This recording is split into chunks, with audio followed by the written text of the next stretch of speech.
Uribe waiting. Oswalt throws. Swinging a fly ball to left. It will. Back to Francisco. He's going to make the catch. Here comes Aubrey Huff. This game is over. Swing and a high fly ball to right field deep. Going back is Worth. Still going back at the warning track. At the wall. Adios. Pelota.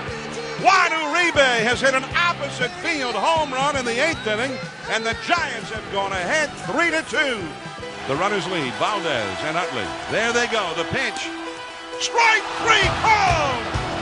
A cutter on the outside corner at the knees. The ball game is over, and the Giants have won the National League pennant. Now, it's Murph and Mac, Brian Murphy and Paul McCaffrey on KNBR 680 and streaming live at KNBR.com. I want to say I think Pecan, our producer, used the exact same intro last time, which is great. It's great particles that we had Steve Perry, the great singer and former frontman of Journey, one of the 100 greatest singers of all time, according to Rolling Stone and according to us. According to me.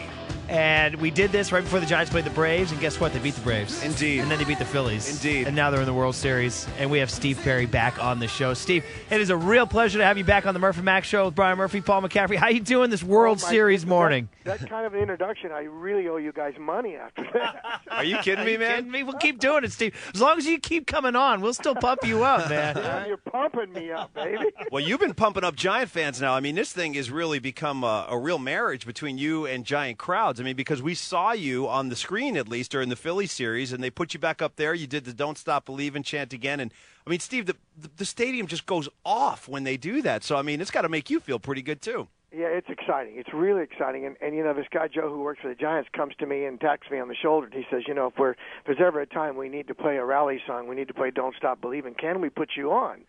And, you know, they've been really sensitive to the fact that I really come to see the games. It's all about baseball. I swear to you it's about baseball. It ain't about me. I don't care.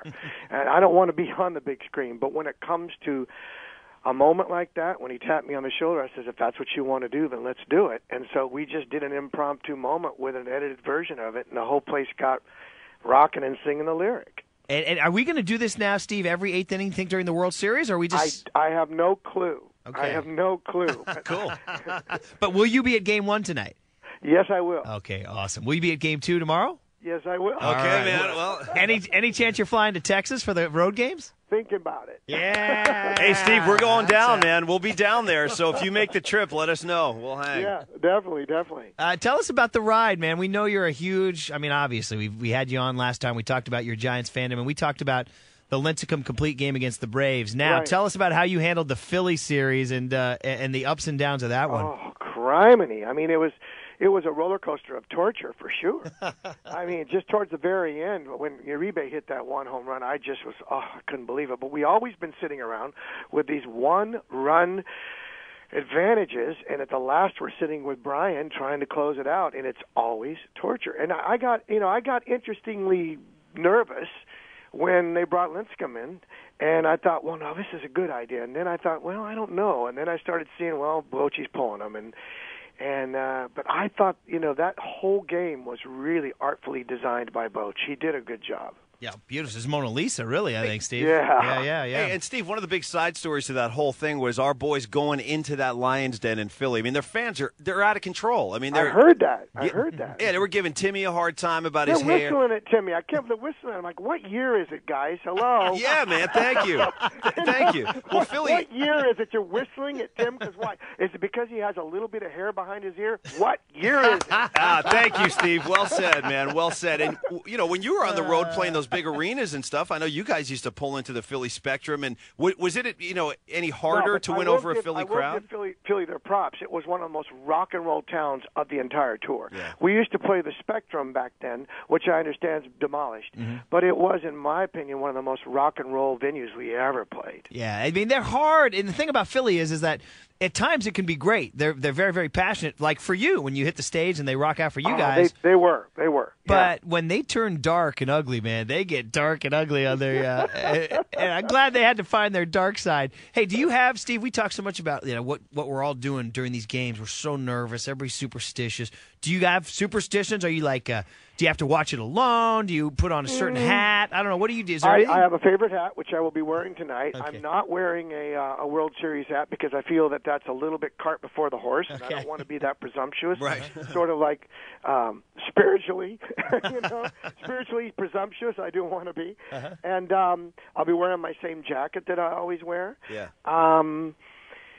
I mean, look, I believe in the magic of baseball. I really do. And we can talk about statistics and we can talk about all this stuff that runs numbers and give us a sense of knowledge and insight into what we think the game can or can't do or will or won't go. But let me tell you what, if statistics could play baseball, we wouldn't need to play the game. Mm-hmm. So what we do is we have to play the game because the ball is round, the bat is round, and it's coming in at a vast rate of speed, and when the contact surface is so tiny and it hits that ball, anything can happen. So that's the magic, I think, of the randomness of it all, that the game has to be played, and most of us always see the game untie any statistic that we thought meant anything. To me, I think it's the magic of baseball that I see in the game that needs to be played out. Because anything can happen. And same thing with music, I think. There's magic in music, too, that evokes certain emotional things, too. I totally agree that tonight, so Cliff Lee has his numbers and his stats, and Tim Lincecum has his.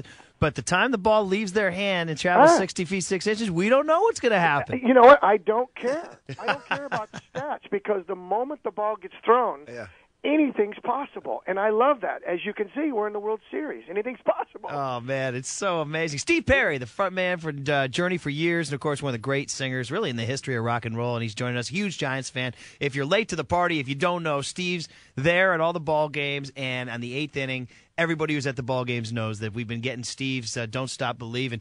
Hey, Steve, we've got to ask you, I wonder, and maybe it's kind of a sensitive question, maybe not, maybe you'll celebrate it.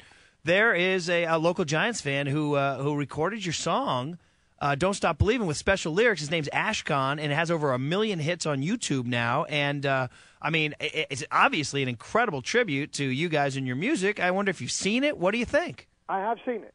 And I was told about it, so I went and looked at it, and I think he did a good job, and I think it's appropriate right now for what's going on with the Giants. I mean,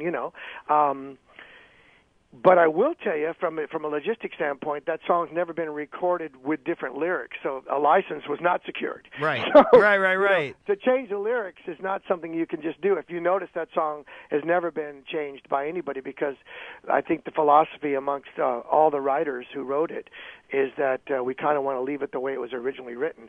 But being that said, right now is an exception because right now the momentum and the enthusiasm for everything